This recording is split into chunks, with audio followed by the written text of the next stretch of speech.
Students को ये लगता है कि हम बहुत स्मार्ट हैं, और जब हम आपकी एज में थे हमें भी ऐसा ही लगता था। आपको एक छोटी सी स्टोरी सुनाऊंगा मैं आपको। एक बार एक टीचर ने सरप्राइज टेस्ट अनाउंस कर दिया।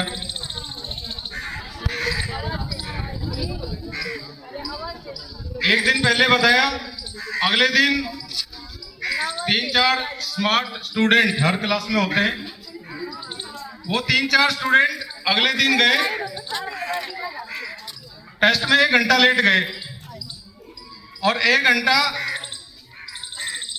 लेट जाने पर टीचर ने पूछा, भाई क्यों लेट हुए हो? तो स्टूडेंट ने कहा कि हम एक गाड़ी में आ रहे थे, गाड़ी का टायर पंचर हो गया, गाड़ी कीचड़ में थी, और पंचर बनाते बनाते हमारे जो कपड़े हैं वो खराब हो गए। तो टीचर ने कहा चलो ठीक है, कोई बात नहीं, आप टेस्ट में बैठे।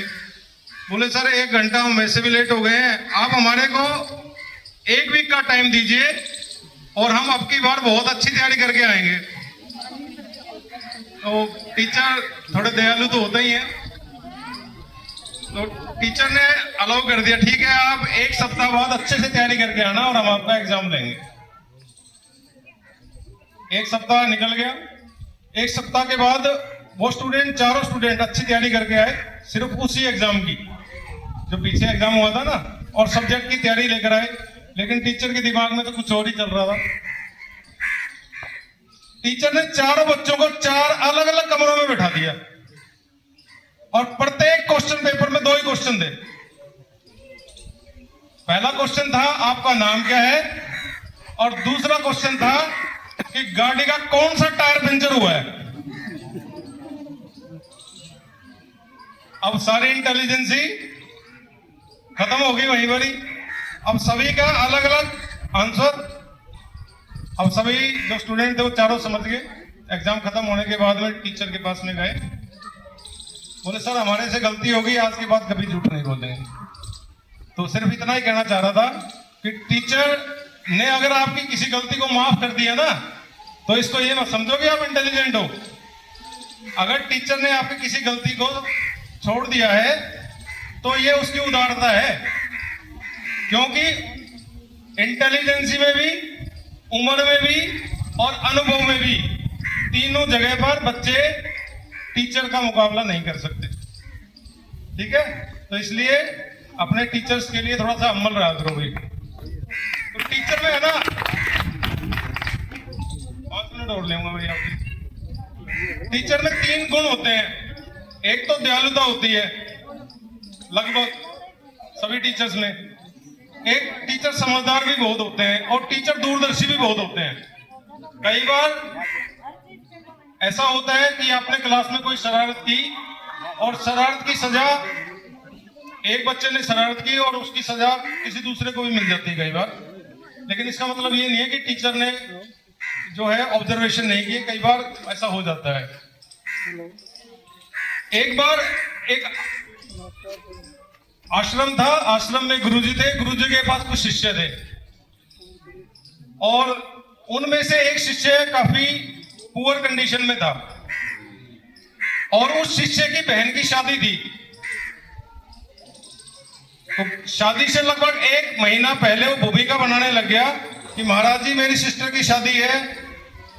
जैसे मान लीजिए अब सितंबर चल रहा, अक्टूबर के महीने की शादी है, 30 अक्टूबर की शादी है। वो डेली सुबह उठता, गुरुजी को प्रणाम करता और एक ही बात कहता कि जी मेरी सिस्टर की शादी है। अब गुरुजी कहते ठीक है कोई बात नहीं, आप चले जाना। अब गुरुजी का एक ही आंसर रोज डेली। अब शिष्य इरिटेट हो गया, बोला गुरुजी तो मेरी बात समझ ही नहीं रहे हैं कि मैं क्या समझाना चाह रहा हूँ।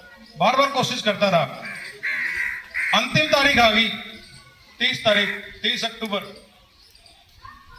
फिर से सुबह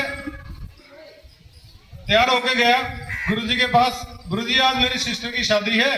तो गुरु साहब ने कहा भाई मैं तो आ नहीं पाऊंगा, मेरा आशीर्वाद तेरे साथ में है, तेरे सभी कार्य सिद्ध हो जाएंगे। काफी देर गुरुजी का इंतजार करता रहा, गुरुजी कुछ दे।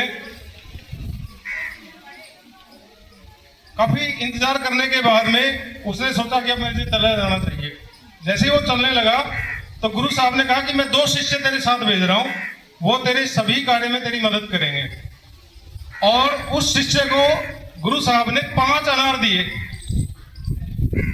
अब वो भी चक्कर में पड़ गया और बाकी जो 2 साथी थे वो भी चक्कर में पड़ गए कि 5 अनार का क्या लॉजिक है भाई, क्यों दिए, मुझे तो पैसे की जरूरत है, अनार की जरूरत नहीं है। बड़े ही भावुक मन से दुखी होकर वो आगे चला गया। आगे चलता रहा, दिमाग में एक ही चीज चल रही थी कि गुरुजी है ना अच्छे नहीं है, गुरुजी ने आशीर्वाद के अलावा तो कुछ दिया ही नहीं मुझे, और मेरे को मेरी सिस्टर की बढ़िया तरीके से शादी करनी थी और उस आशीर्वाद का मैं क्या करूं भाई। चलता रहा। कुछ समय के बाद उन तीनों को भूख लग गई। जैसे भूख लगी तो तीनों ने एक एक अनार खा लिया, अब बच गए 2 अनार।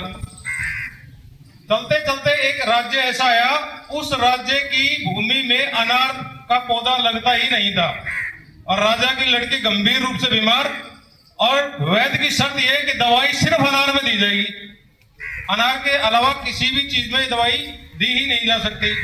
तो राजा ने अनाउंसमेंट करा दिया, जो भी अनार लेकर आएगा और अनार के बदले जो भी चीज उसको चाहिए वो उसको मिल जाएगी।